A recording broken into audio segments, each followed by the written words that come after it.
I'm going to talk to you a bit about smart glazing.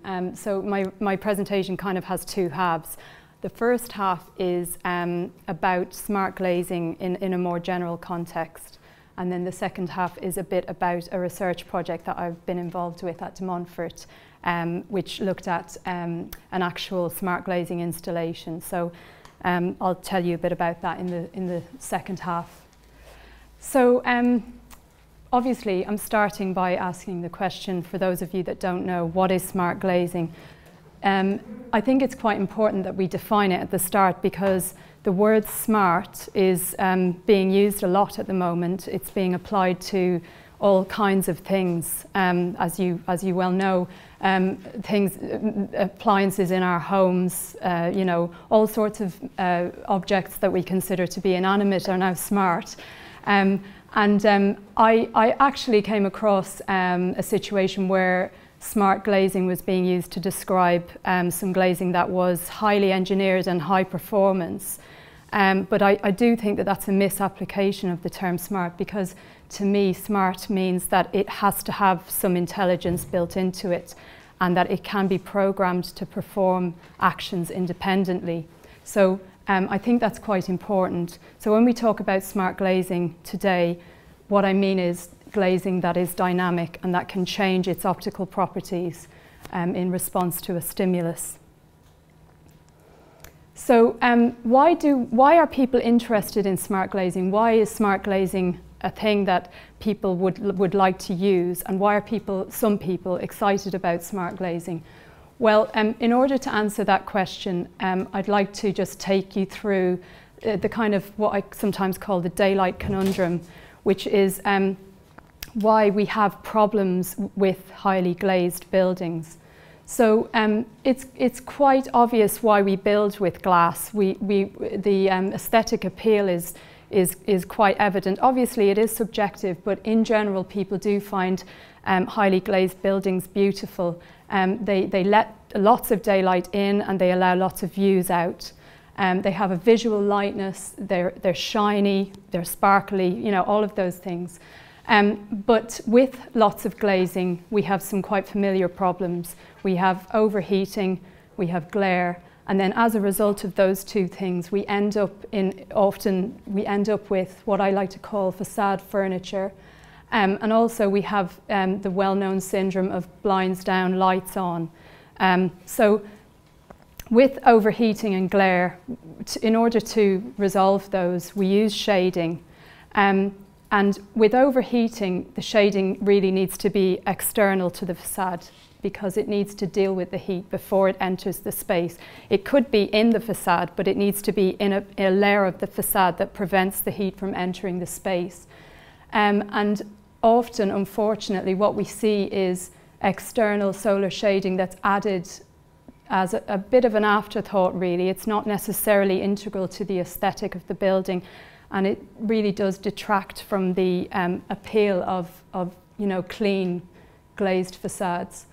And then with glare, what you need is shading that's flexible, and it's usually manually controllable by occupants. It really needs to be. And these two types of shading are often required at different times of the year. So often we see solar shading that's fixed, and we see manually controlled blinds, usually that occupants use when they experience glare.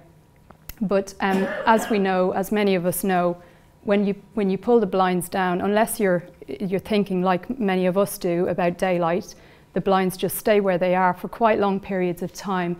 And what that does is it effectively cuts people off from the benefits of daylight. You know, it interrupts the view, the connection to outside, and it reduces the amount of daylight that they actually receive. So, so I've explained why there's a need for smart glazing, if you like. So this is why smart glazing is appealing.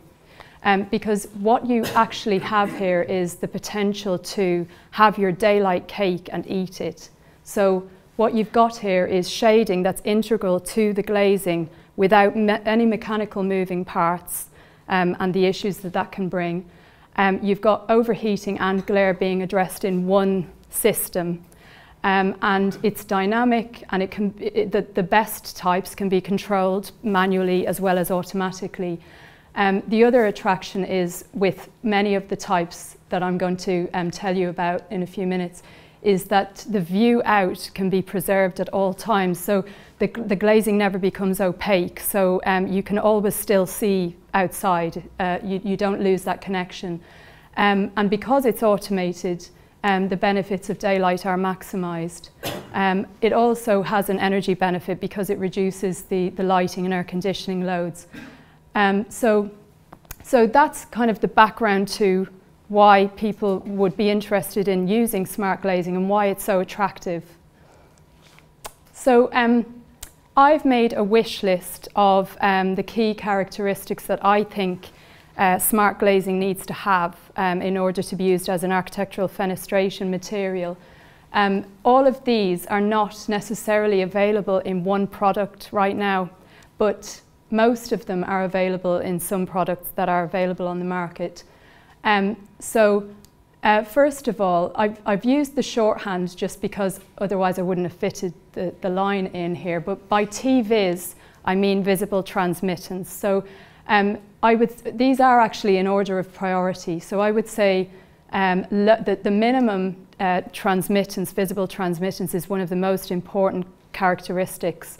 If you have smart glazing that can only tint down to say 15%, it's not really very useful because people are still going to need additional shading in order to be comfortable. 15% is not going to be enough to prevent the sun from bothering people from shining into their eyes.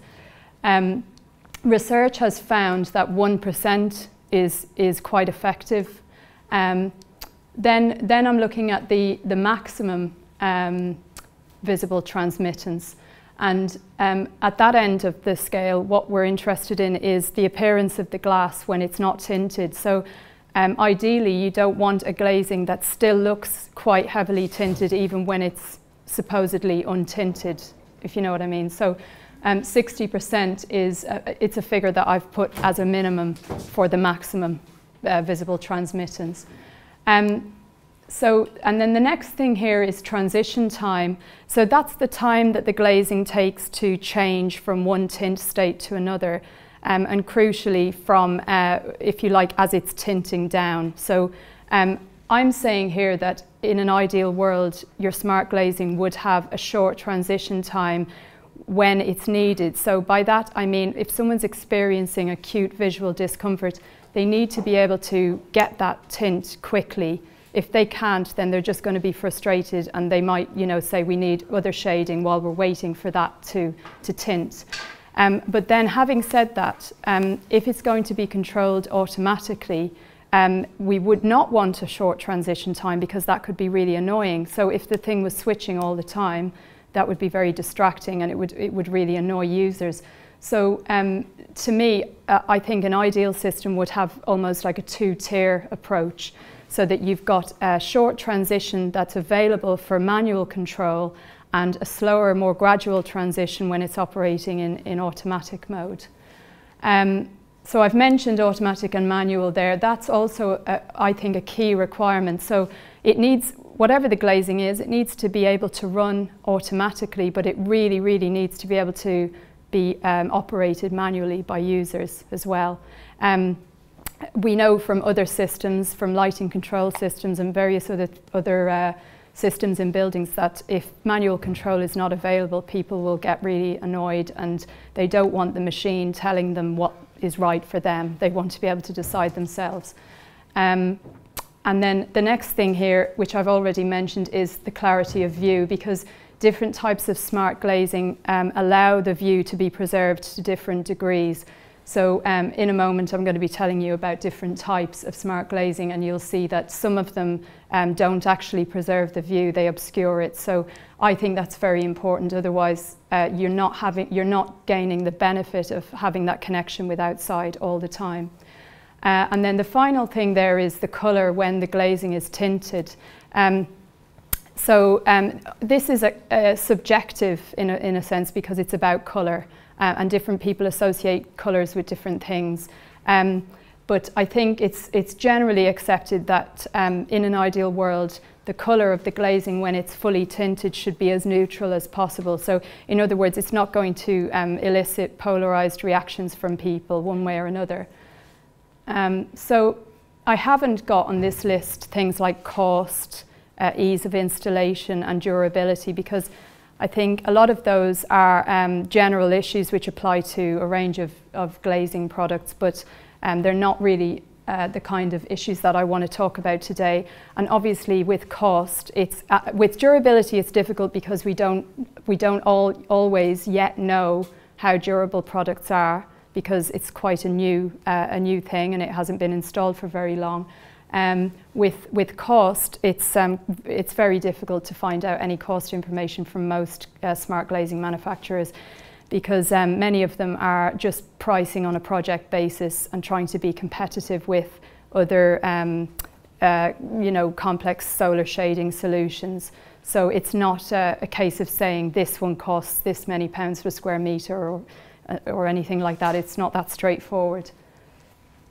So these are the main types of smart glazing that I am aware of. Some of these are available on the market and some of them haven't left the lab yet, but these are kind of the main types, if you like. The group in the top they belong to a group called chromogenic materials. You can see the structure of the word in each case has it has chromic and something in front of it, and that tells you basically what the stimulus is that triggers the tint change in the glazing. So it's, I think you can work it out. But in this one here, gasochromic, it's a concentration of gas which is inside the gasochromic layer that's applied to the glazing, and it requires an electrolyzer to be attached to the window. I think this is definitely one of the types that hasn't really become commercial yet, but it does have a couple of advantages because it can allow the tint to be switched quite quickly. So with photochromic and thermochromic, the issue with these is that they are what we call passive devices. So in the case of photochromic, you'll all have seen the transitions lenses or the photochromic spectacles that people wear. The issue there is they will change. You cannot interrupt that process. So with photochromic and thermochromic, that's the case. So from a fenestration point of view, I think that's why you don't really see photochromic being used. You do see thermochromic being used because it's triggered by temperature, so it will naturally reduce overheating. But again, I would say, ideally, I'd like to be able to interrupt the tinting process to tune things more to specific applications, and you can't do that with thermochromic. With gasochromic and electrochromic, they offer active control because the stimulus can be controlled by a user or by an automatic control algorithm. So in the case of electrochromic, yes, it's electricity. More specifically, it's applied voltage that elicits the change in tint. And then just taking you through these bottom three here. So liquid crystal or PLDC, this is the type of glazing that's used really as privacy glass. So it's often used in internal partitions. And this is one of the types that I alluded to earlier, in the sense that it does not preserve the view because the glazing becomes translucent but not transparent when it's tinted. Suspended particle does preserve the view, but the mechanism is different. So it's more similar to liquid crystal in the sense that it happens because there are particles that change direction when an electric current is applied. And in the case of both suspended particle and liquid crystal, you need a power supply to keep them in the untinted state. So without a power supply, they are in their tinted or translucent state in the case of liquid crystal.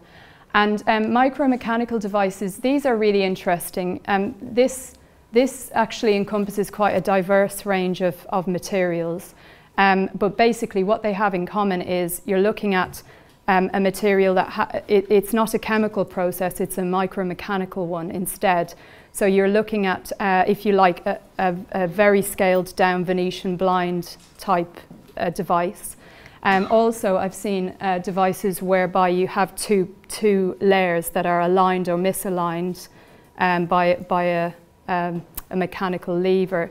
So there are some quite interesting things being developed at the moment in that area. I think these are interesting because they don't require power. They're a bit more intuitive to use. But as I said, I would definitely put this in the bracket of still under development, really, unless anyone knows otherwise. That's my knowledge about it at the moment.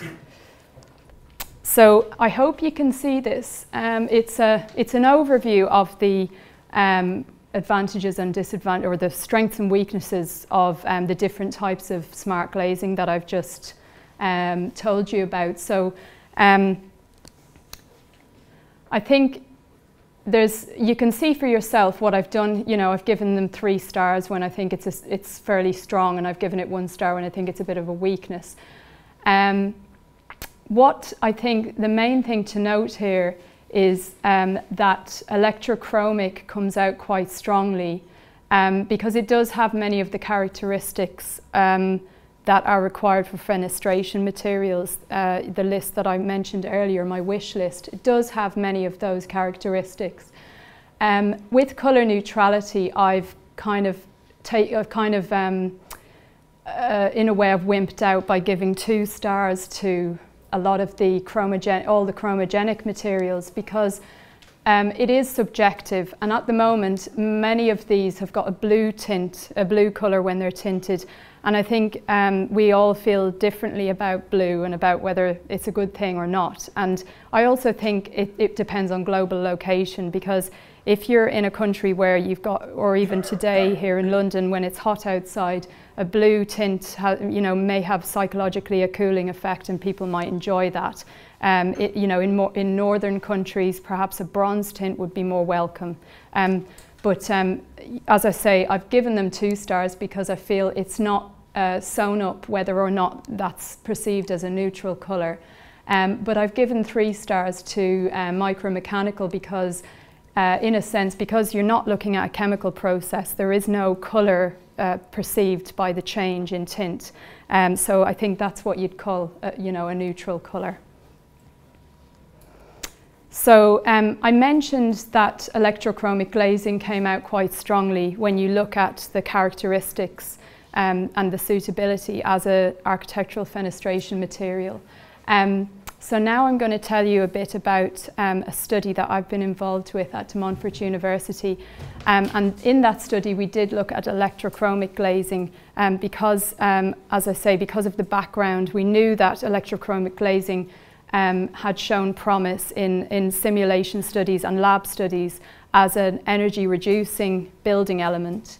But there weren't very many studies that looked at the user acceptance, if you like.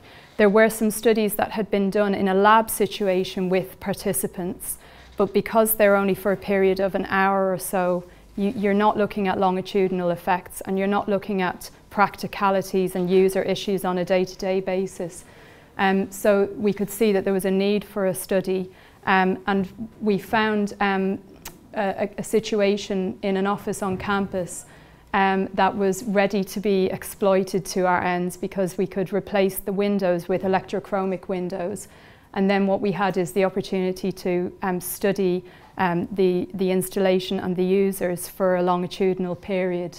So the focus of the study was on the user experience and also on the practicalities of the retrofit. I think it's really important to mention that when I started the research, I thought the research question was how good is electrochromic glazing, or how effective is electrochromic glazing, or does it work? And that was what I was really excited about. We're going to find out if it works. And then I realised, quite quickly that we weren't going to be able to answer that question, because in order to do that, you'd need a statistically significant sample of people. You know, a much bigger installation would be required, maybe several buildings. So, you know, what we realized was that we had an opportunity to drill down with the users that we did have, the small number of occupants that we did have, and really focus on their perspectives. And we were able to really identify the issues that are important to consider when you install smart glazing in an office building through looking at the perspective of the users. So I'll tell you a little bit about the data collection in a minute, but I think that, you know, we did take physical measurements, but the focus was really about the user experience and, you know, what that told us about how to successfully implement smart glazing, and in particular electrochromic glazing. So before I move on, I was just going to quickly, oh, that hasn't come out very well, sorry. I was just going to tell you a little bit about how electrochromic glazing works. I've already mentioned that it involves an applied voltage, a voltage being applied to the glazing. So these two diagrams, what that should say is high transmission state, or clear in brackets, and low transmission state, tinted. So basically these are like a blown up diagram of the electrochromic coating, which is applied to the inner surface of the outer pane in a double glazed unit, obviously so that it can capture heat gain before heat gain enters the space.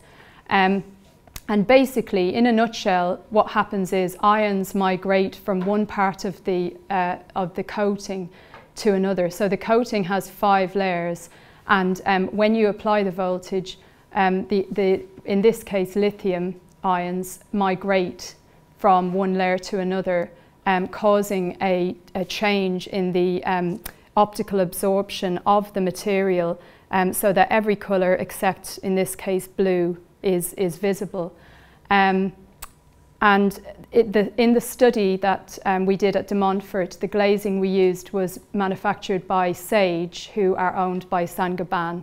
So these diagrams here are sort of fairly specific because, you know, they have got lithium. There is a lithium compound in there.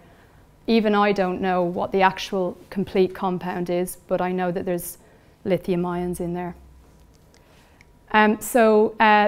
This slide here is just giving you an overview of the study setting. So what we had were 2 offices that shared 3 windows, because this Victorian industrial building was converted to offices. So you've got that kind of crazy, you know, situation where you end up with a partition in the middle of a window and also a false ceiling on the inside that cuts off some of the lovely windows. So it's kind, in a way, it's got its idiosyncrasies, but I thought what was attractive about this as a study setting is that in a way it's quite typical of UK building stock, because we have a lot of Victorian industrial buildings, for example, that have been converted into offices. So it's not a new build with, you know, everything purpose built. It's a bit of a compromise.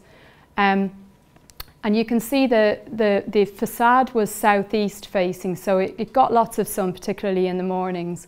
And before we changed the windows, we did see that the blinds were often down, you know, so it was quite a good case study. And you can see the layout of the 2 rooms, and this is important because the layout is different in the 2 rooms, and we didn't want to upset the occupants any more than we already had, so we left the furniture layout the same. Later realised that maybe we should have changed the furniture layout, but I'll tell you about that in a minute.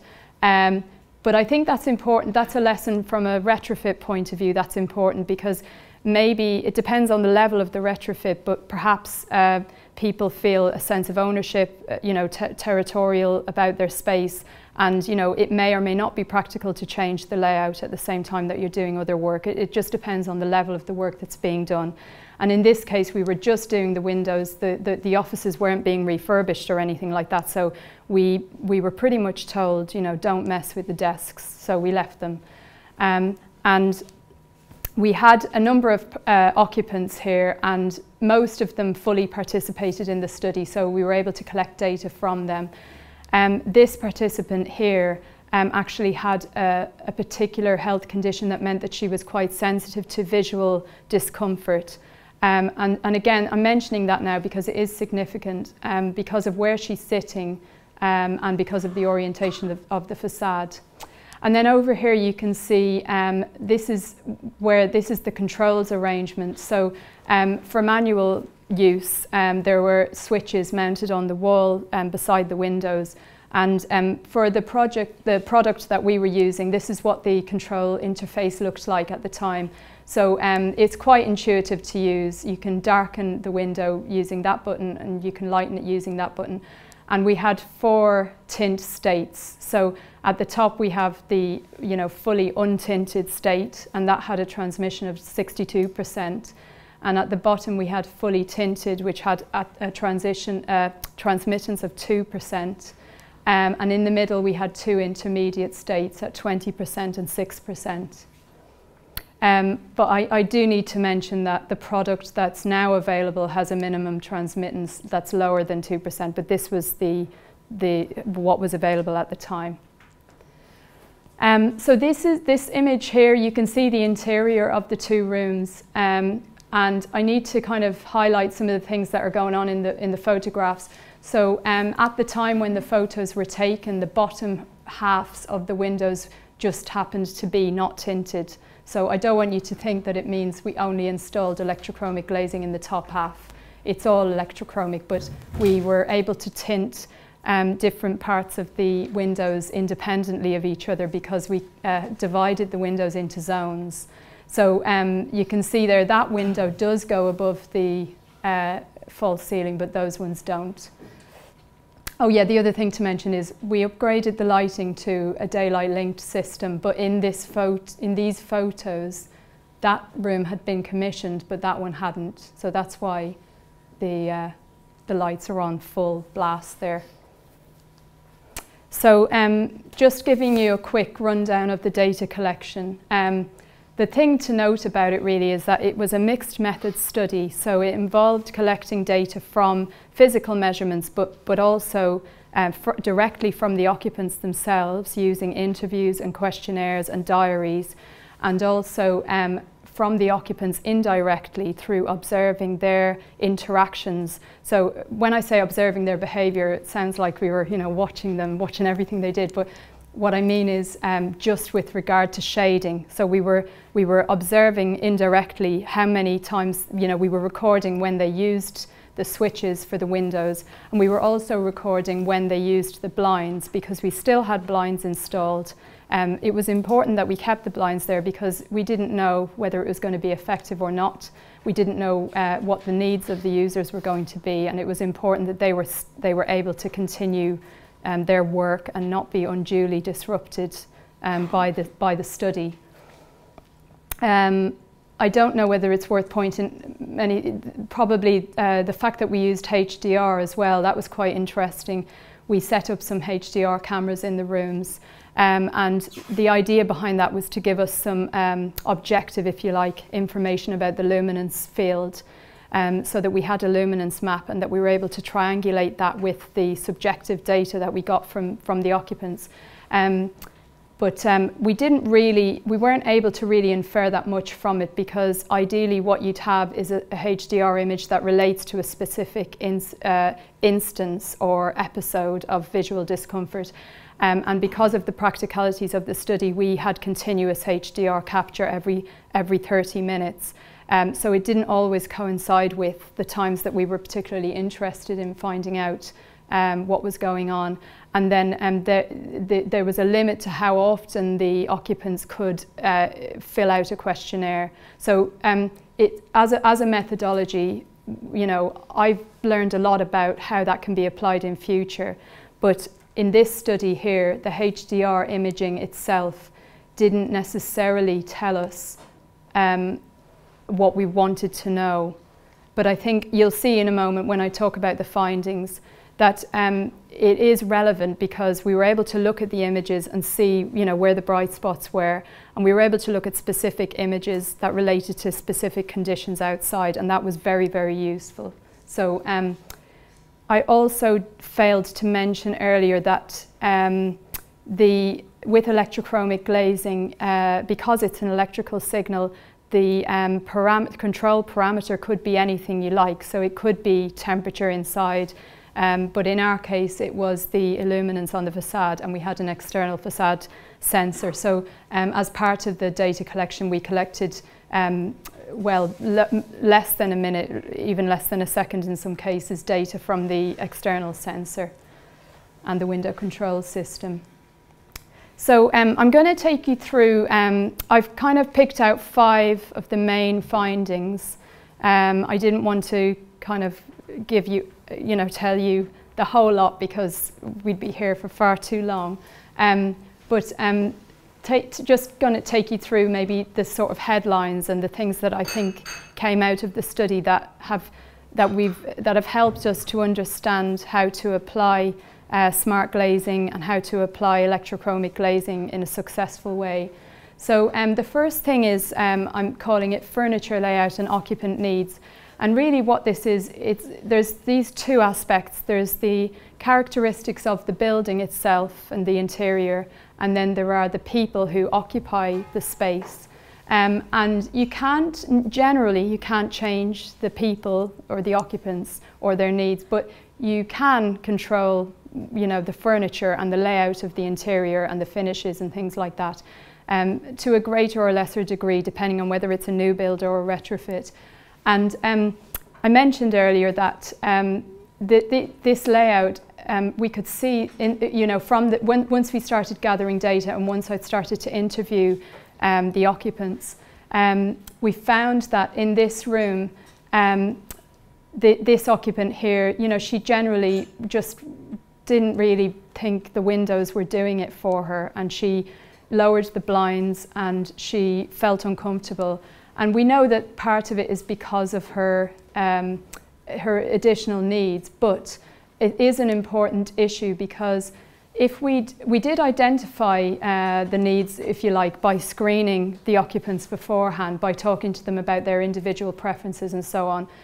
But thinking about where each occupant was seated, it shows that a little bit more thought could have resulted in a different outcome. And I think what we've really realised is that if we change the layout, I'm not saying in our study, but I just mean going forward, if one was to really talk to the occupants, find out what the needs of occupants are, maybe find out a little bit more about individual needs, to then look at the layout, it can make a huge difference to how successful your installation is going to be. This is a HDR image here that just shows a typical sun position coming in towards this occupant here. So it really highlights the need for a little bit of work being done before the installation on the ground, if you like. And this may or may not be possible. It depends whether it's a retrofit or a new build. And even within a retrofit, it may or may not be practical to do it. But I think it's a really important thing to consider. In this room here, we saw a very different pattern in terms of how the users interacted with the window and the blinds. They didn't really use the blinds. They thought the windows were great, and they used the manual controls to suit themselves. And because the blinds were manual, it meant that in here, if they used the blinds were stayed in a certain position for a period of time, as they classically do. So the next thing is we made a number of recommendations. It's quite a long list about the practicalities of installing electrochromic glazing or smart glazing in a retrofit. But without going through each one, basically I broke it into before installation, during installation and after installation. And the key thread that runs through all of it is communication. So it's like many systems, it really, the success is heavily dependent on good communication between the supplier, installer and the client. So in our case, the communication was very good beforehand. The electricians were given the wiring diagrams well in advance. And that's very important because obviously they were faced with something they'd never installed before. They'd never installed switchable windows before. They were electricians, and they were used to installing all sorts of other stuff, but not electric windows. So, you know, that was important. And it paid off because it meant the installation went, you know, very well. But post-installation, this huge piece of furniture was installed when I wasn't there, and it blocked the switches for this window here. And I couldn't move it because it was too heavy, so I had to fill out a form to get it moved and so on. And I think, you know, the reason why I include that is because it's a vignette of what happens when you install a technology that people are not familiar with. So people don't expect windows to have switches, so it never occurred to the people who installed this that, you know, they didn't know what those switches were for, and they certainly didn't know that they needed to be left accessible. So it's just another example of how communication needs to go right through the building occupiers, the owners, and, you know, estates managers and so on. This finding here is about the zoning. So we had done quite a lot of work looking at how to zone the windows and whether it was necessary to break them up into the zones that we've used. And what we found was that it was successful. People found it useful. It gave us flexibility because we were able to apply different control settings to the different zones. And it gave the users flexibility because it meant that they could tint different parts of the window independently. So if you can imagine, in this room, you've got quite high sill heights. So when people were seated at their desks, their view was really out the bottom half of the window. So being able to keep perhaps the lower part of the window clearer for longer or untinted for longer was beneficial from that point of view. The other thing about zoning, I'm saying it's an unexpected benefit because at the outset we didn't consider this to be a requirement, but the interviews and the subjective feedback, the feedback from the occupants, it was telling us that when all the windows were tinted, you know, together, the occupants they weren't really very happy, and they felt that it was, you know, the blueness was too pronounced, if you like, the filter effect. We did some work to look at the spectrum of the daylight that was entering the space under like a set of different combinations of tint level and pane area of the window. And what we found was that if you leave, it's, you know, surprise, surprise, if you leave some of the windows untinted, even just one part. So in this photo, it's that whole row, but this diagram here doesn't really correspond to that particular combination. But if you just left that part untinted, if you like, because it's more transparent, the spectrum entering through that untinted part overwhelms the blue filtering effect from the other parts of the window, and what you end up is a spectrum. You end up with a spectrum that's akin to the spectrum that comes through a completely untinted window. So we could see that there was a benefit to having different parts of the window with different sensitivities. So we changed the control system so that the lower parts of the window were less sensitive, so that they didn't tint quite so readily, unless someone wanted to manually tint them. The next thing is about the control interface, and this is quite a big area because it depends on the product, and in our case we had our manual switches, but I just this morning read about a product which they're hoping to interface with the Amazon Echo, so you can, you know, shout at it to tell it to tint, and obviously that just changes things completely because then you're looking at an audio, you know, an oral situation rather than a visual one. But one of the things that we found here was that in our study, the data that we collected, it suggested that people they weren't using the intermediate tint states very much. So this will probably vary depending on the building and the users, but this is what we found in our study. You know, one of the things to come out of that was about the design of the interface. I think this interface is already, you know, it's quite simple, but what we found was that, you know, what I was thinking was if people weren't really using the intermediate states, then perhaps for manual control it would be sufficient to have one intermediate state rather than two. But, you know, it's it's something that could be considered. I do feel that it's very important that the interface is as simple as possible, and research does emphasize that, research looking at control interfaces for other systems. Oh, and I thought that was on the next slide. The other thing about, yes? Sorry, yes? Yeah. Those manual overrides, is that the transmittance before it was overridden or the transmittance after? These manual overrides are the target transmittance, so it's what people were looking for when they pressed the button. So after it? Yeah, what they were aiming for. So like the inputs that we collected in our data collection was just telling us which buttons were being pressed. I mean, I could have then looked at what the transmittance of the window was in the period following, but you know, what this is about which button was being pressed. The other thing to mention about the control interface is that when we looked at the data, we saw that the button presses occurred in clusters. So people were doing that. They were pressing the same button lots of times, like you see people do with lifts and traffic lights and various other things. And what that's telling me is that, you know, people weren't completely confident that their input was being registered.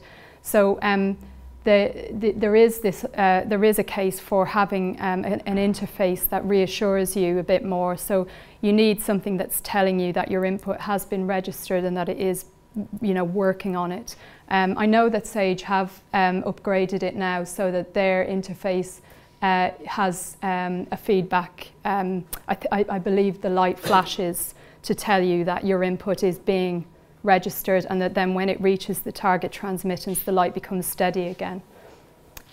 The final finding that I wanted to highlight was about remote control. So I've mentioned different control interfaces. Remote control is entirely possible, and many of the smart glazing systems that are available offer smart, here I am using smart again, mobile devices being used as a control interface, so your mobile phone or a tablet or so on.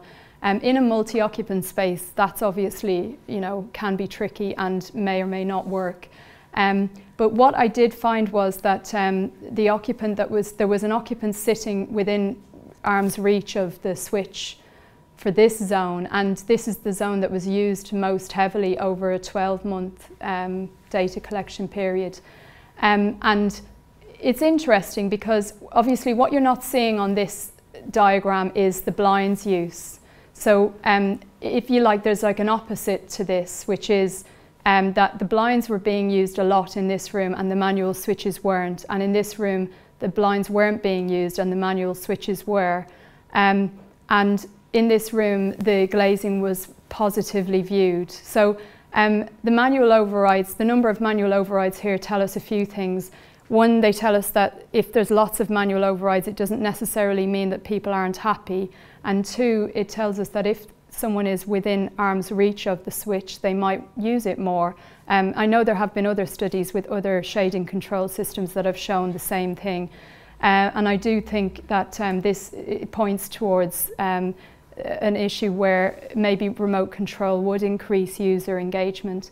But as I said, remote control may or may not be implementable in a particular setting. It depends whether it's a wide open space or whether there's just a few users and whether they can get on well enough to share a remote control and not lose it and so on.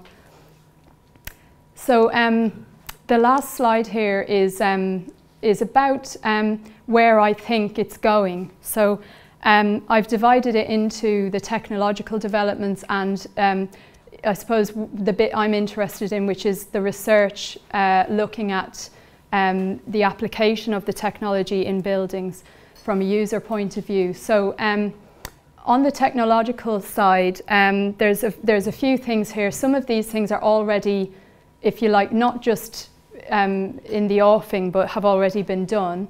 There are products out there that claim to have much faster transition times. I read about a new product that involves what they're calling nanocomposites. So it's multiple layers of spectrally selective coating. So with the electrochromic coating that I've talked about in the glazing that we looked at, it was all about changing the visible spectrum, but you can have electrochromic materials that change the ingress of light in other parts of the spectrum as well. So that's quite exciting, because then you can have a material that controls infrared and visible spectrum and maybe UV, or whatever your needs are, and you can layer them up. And there are other chemical compounds that are being investigated, organic materials. To me, I think the organic materials have stability issues, but things are changing all the time, and there are people looking at organic materials that can produce different colours. So there's a wider range of colours when it's tinted. Another thing that I'm really interested in is the development of electrochromic foils or films, because they could be applied to materials that aren't necessarily, flat. So, in theory, you could apply it to ETFE, and I think that would be, really amazing.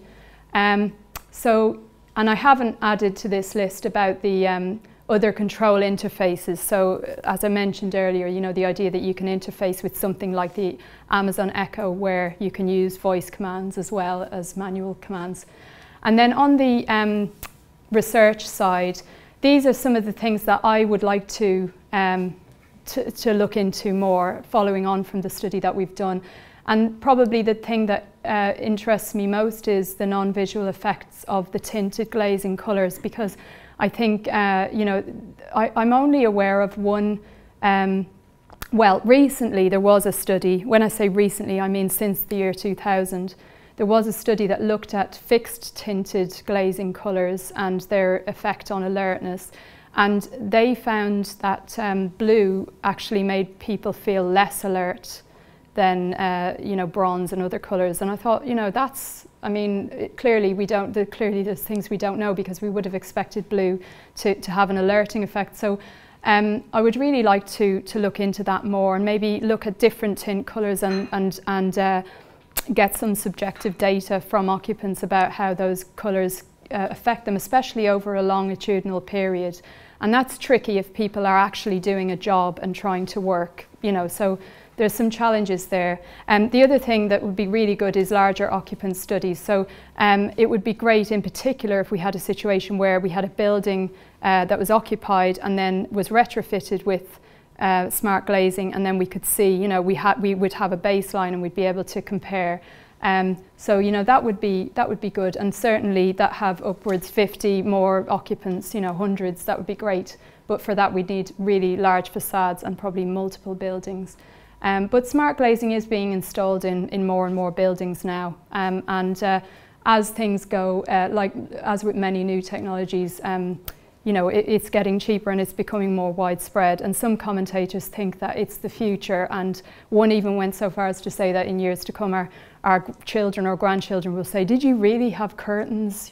But I think maybe that's going a bit too far. So yeah, I'd really like to know what you think.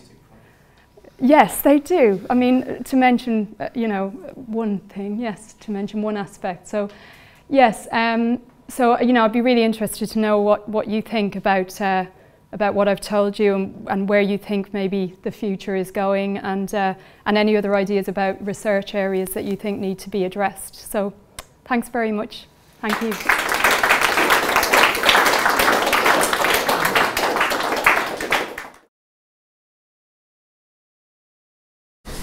What happens to the G value of the glass when you've got it tinted right down? Because obviously with changes to the climate, is the heat gain in spaces, which I am concerned with projects that I work on, even more than light, really. Thanks. I'm repeating the question for the recording. So you're asking what happens to the G value in this particular product that we studied when it's tinted. So the G value goes down as well. So there's a graph that I didn't include, and it's basically, if you like, the G value and the visible transmittance. So it's shaped like that. So as it tints, the G value goes down and the transmittance goes down. So it's very useful from that point of view. And you know, I think a lot of the smart glazing products have that in common, because with the optical change, you automatically get a reduction in the heat transmittance as well.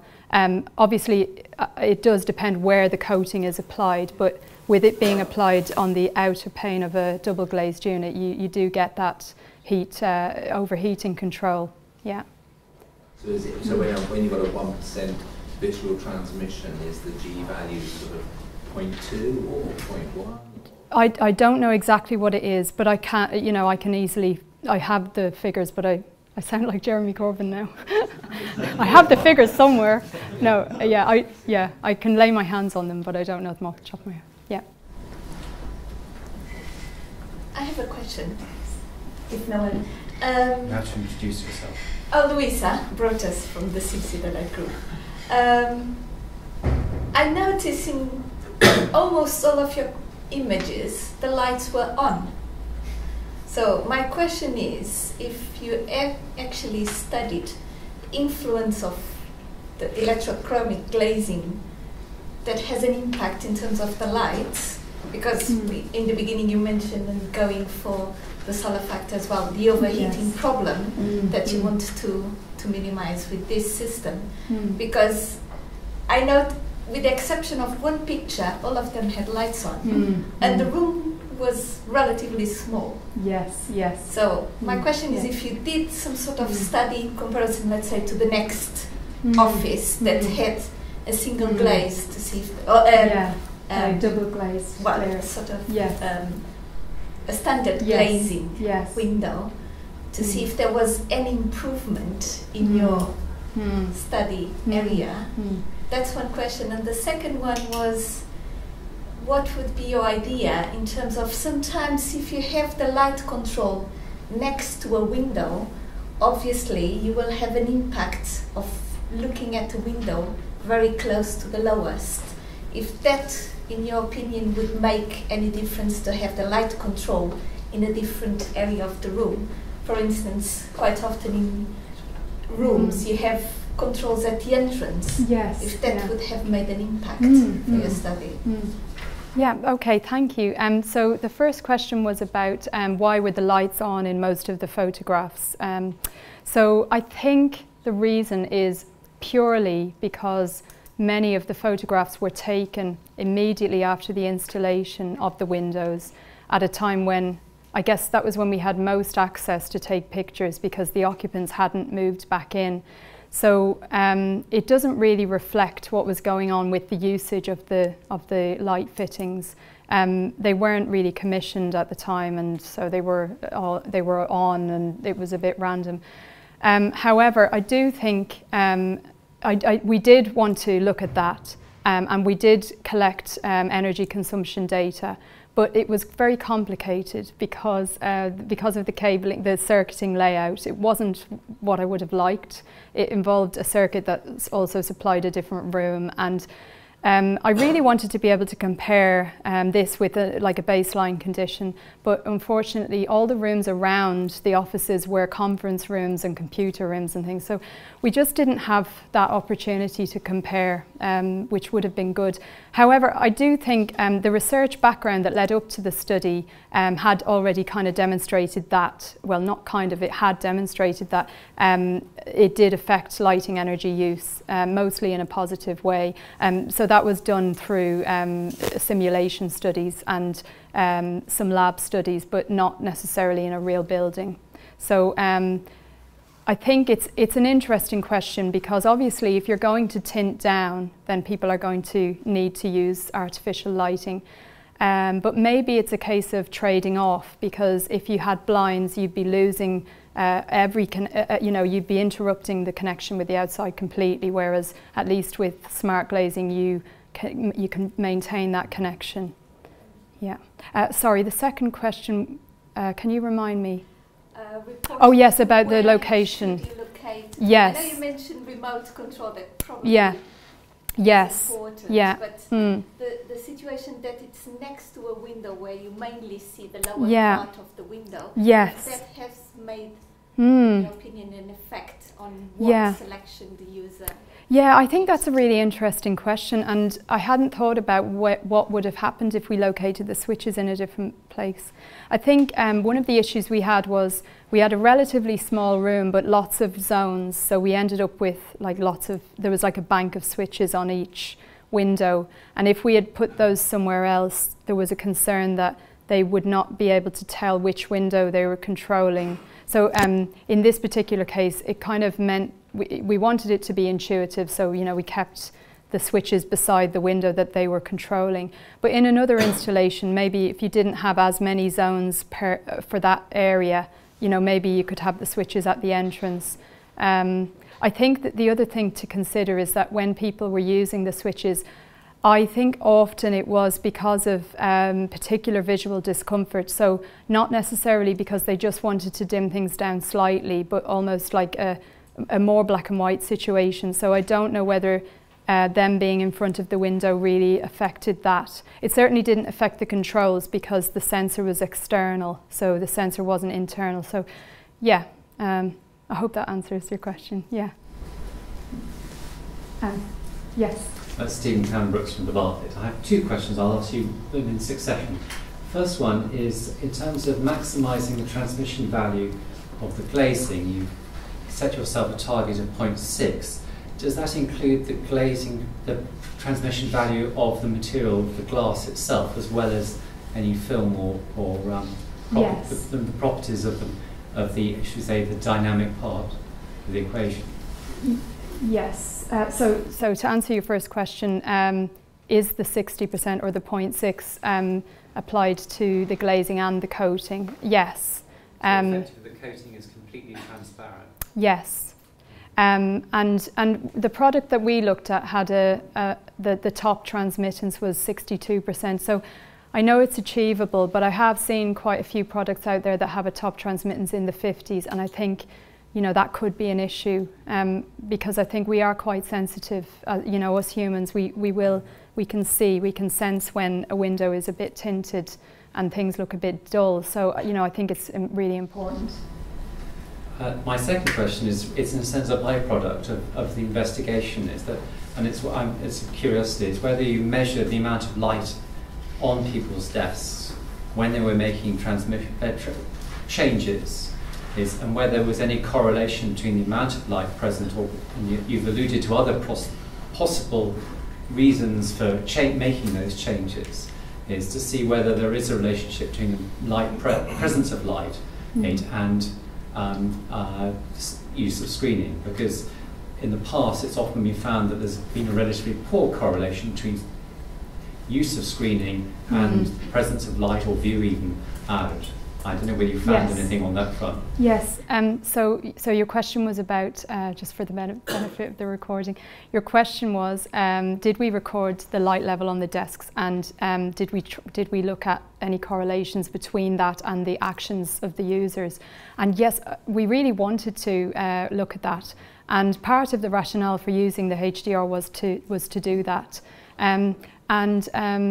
We interrogated the HDR images and extracted a lot of data from them and looked at that data versus the control inputs. And I didn't find any correlations. I think part of the problem was, again, it was to do with practicality and how in an ideal world you'd have people wearing a HDR camera on their head, but we couldn't. So the HDR cameras didn't relate to one specific user's point of view. And I think that's part of the issue. So there's some real practical challenges when you're doing it in a real world environment. We did also have illuminance sensors on the desks, and they failed a lot. So I had to discard the data from those because the amount of data that I got from them was minimal. Yeah. Yes? Hi, Nigman Khan from IES. Ruth, I'm interested to know how architects and engineers are modelling these products to incorporate them in their designs, because it looks like there's some quite complex physics there. Speaking from IES, I mean, we have a tool that can model some of the stuff you showed, but not most of it at all. So how is that happening in the industry? Thanks. So your question was how are architects and engineers modelling smart glazing and dynamic glazing? Well, So I think basically how people are approaching it is just looking at static states. And they have to presuppose an algorithm, if you like, and make some assumptions about when the glazing will be tinted and when it won't be tinted. A bit like you would if you were trying to model blinds and include the blinds in a model. So it's a real challenge because you're trying to, you've got to assume an automatic control that's perfect and that's always working automatically, when in fact there are users interfering with it all the time. So, and you know, as Stephen mentioned, we can't determine what it is that makes people draw shading or press a button in this case.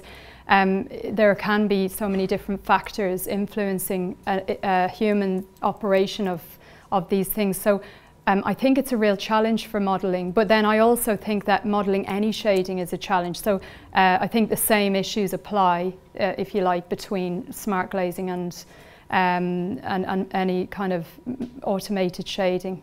So yeah, that's what I know at the moment. Yeah. Yes. Rosemary Slater, Catalyst Housing.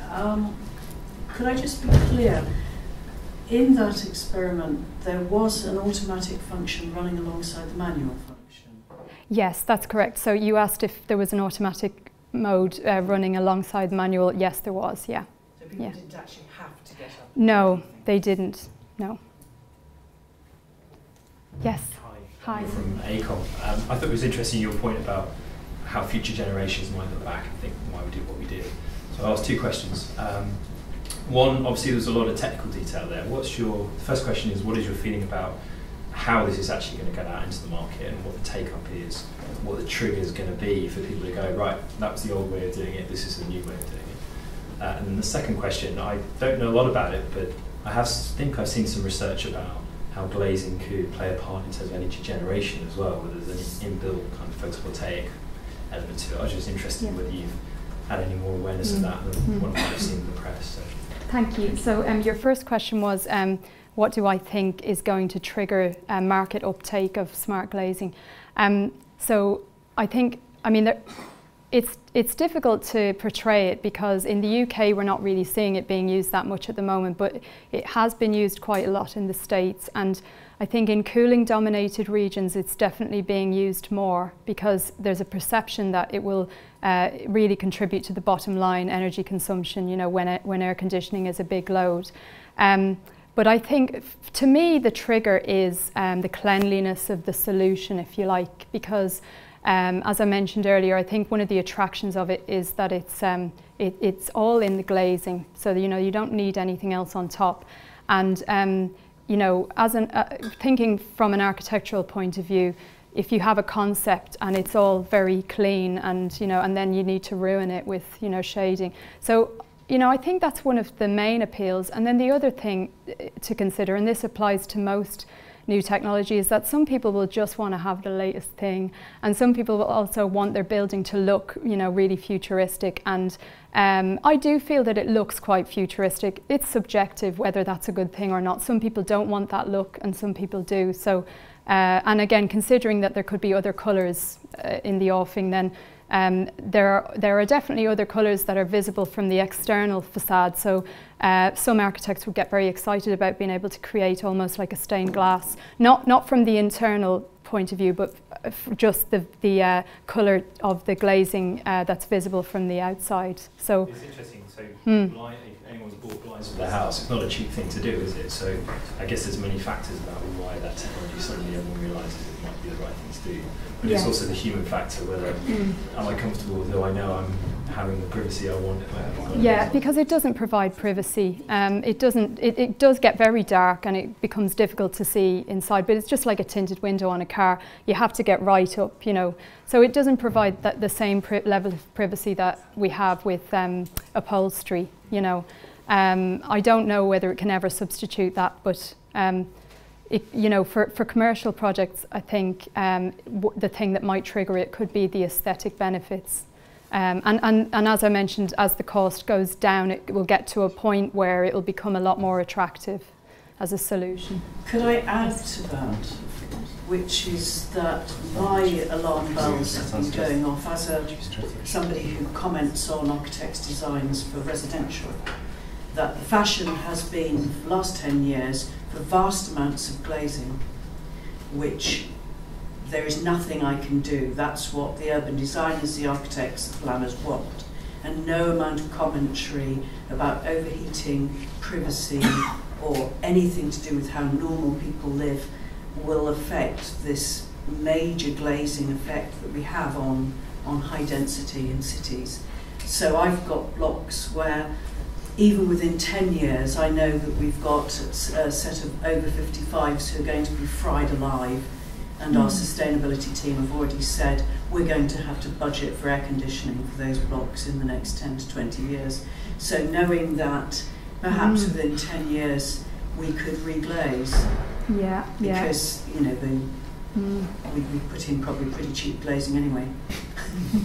So that we might be needing to reglaze anyway, and if we can actually get rid of the not have to do air conditioning because we can put in state-of-the-art I agree glazing with you. For me feels like a little bit of salvation peeping around the corner. Damn the architects wanting different colours. I'm interested in our elderly residents not dying of heat exhaustion. Well, I agree with you. I think you know, I've talked about why people enjoy building with glass. It doesn't necessarily mean it's always the right approach. And it brings its problems, you know. So, you know, I think it's really important that we think of the users first. Who's going to be living in the building and who's going to be occupying the building? Yes? Hi, Andy Kitching from Guthrie Douglas. We make crazy blinds for challenging bits of glass. So I'm from the old world of fabric and glass that I think we're going to hear about from Robin in a minute. But really positive about this technology and would love to see it progress. And I have two questions. Firstly, congratulations for getting any kind of conclusion out of a study like this where you're messing with academics and their work environment. Wonderful. I've been through that before and I know it's painful. You mentioned at the beginning that there was a lady in one of the rooms who had some kind of condition, and I was just interested to know what that was and how that affected the study. And secondly, are there any plans for us to statistically significant study or a wider study of this stuff in the near future? Thank you. So your first question was about the condition, the health condition that one of our participants had. I don't want to divulge because of anonymity. I can tell you afterwards, but because we didn't have that many participants, I can't be more specific at this point, but I can say that it involved inflammation of the optic nerve, so it meant that she was more visually sensitive. So she was sensitive to a variety of sensory inputs, but visual was probably one of the main ones. And then your second question was about plans for larger studies. I believe there are plans for larger post-occupancy studies. So there's a couple of buildings that I've heard about where they're going to install electrochromic glazing, and they're looking at collecting data before and after. But this is being done by the manufacturer themselves.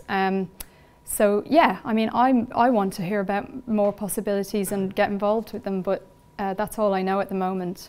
So yeah. Could you take the floor, please? Yes. Yes, hello. What was the orientation of your windows?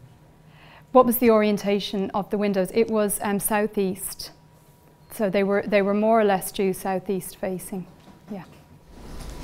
Yes, Bob. Ruth, Bob Venning, Lighting Education Trust. In the pictures you showed of the windows, which are windows rather than fully glazed facades, half and half, or top half tinted, the other half. If you go up to multi-storey, fully glazed facades, do you see that being applied with the sort of normal spectrum of daylighting coming in with this tinted variety in the top half, or would that necessarily, because you're that much higher up, be all tinted, and therefore go back to one of the comments that they didn't like the full tint in those facades? So your question was, if we had it in a fully glazed facade, would we still need to think about mixing the tinted and untinted parts? I think we would, because I think when you're looking at the rooms that are facing onto the facade on different levels, I think they'd still have essentially the same issue. What is interesting is it depends on the level. If we're talking about floor to ceiling glazing, which I think that's what you're thinking of, it's interesting to think about how you can play around with maybe having a zone along near the floor or a zone near the ceiling, and what effects those have on the light distribution in the room. If the furniture is away from the facade, then you have the opportunity to maybe do it along the floor, and then you could be looking at what floor finish you've got and whether you can reflect light, more into the space. And then I've seen it used where you've got a clear strip at the top, that a bit like a clear story window, so that you're kind of trying to get the light across the ceiling more, and that would have a very good neutralizing effect on the spectrum in the room. So, yeah. Yes. As from the FA1 I'm involved with quite a lot of high-rise residential at the moment, and what I'm finding, following on from Sadie's comment here, was that if you have a lot of clear glazing now, or even cell control neutral glazing, the G value of 0.4, 0.5, something like that, you won't pass the new TM52 or TM59 overheat criteria using the new weather data that was released by CIBSE in 2016, and therefore having this solar control glass is really going to be a very significant development, not only in terms of controlling solar control on apartments and things, but also because it's going to allow people to open air windows and not have internal blinds upsetting the natural ventilation, which is going to be so important to avoid the introduction of air conditioning as a solution to solving the global warming effect we're having, particularly in the heat island of London. Yes, yeah, I think that's a really good point, actually. I didn't mention the fact that another advantage maybe is that you don't have the need for internal blinds that can interfere with window opening and ventilation on a windy day, and the windows in our study were openable, so it is, there isn't a barrier to having openable smart glazing as well. So yeah, I think that is a benefit. Yeah. Okay, yes. One last question, please. Sure, yeah. What are your views on the resilience of these technologies? We have experience on what happens when things go wrong. I mean, can they be fixed easily? Do we need a backup, plan B? Yeah, that's a really good point. On our study, we were very careful to have a plan B, which was the blinds, because we knew that if we had any technical problems, we needed the occupants to still be comfortable and still be able to continue with their work. If a pane fails to work, on the product that we looked at, it stays untinted, but perhaps there needs to be a fail-safe built in where if the signal fails for some reason, that it fails to tint, so that you've got, you're dealing with your worst case scenario. That would be very useful. The other thing to note is that if people use the switches, or if the glazing is switching very quickly, you can get patchiness developing in the coating. It doesn't last, it goes away again, but I think it's something to watch. And obviously with the automatic control system, they try to build in a system that avoids hysteresis, so that if you have a cloudy day, or where there's cloud moving across the sun, this is a whole other area of the work that we did, was looking at what happens under those conditions. Then you don't want a situation where the glazing is trying to switch on, back and forth a lot. So you've got to build in a dead band, and then the knock-on effect for users can be, a bit of a challenge, because they might want it to tint now, and it doesn't want to tint yet, and so on and so forth. So it's tricky, yeah. Okay. Great, well, really tremendous. That was a really fantastic question time. Although there's a bit of controversy in there, and I'd just like to point out, for balance, that if Theresa May had turned up, she may well have had the figures too. So I hope you enjoyed that presentation as much as I did, and I'd like you to join me in thanking Ruth in the normal manner.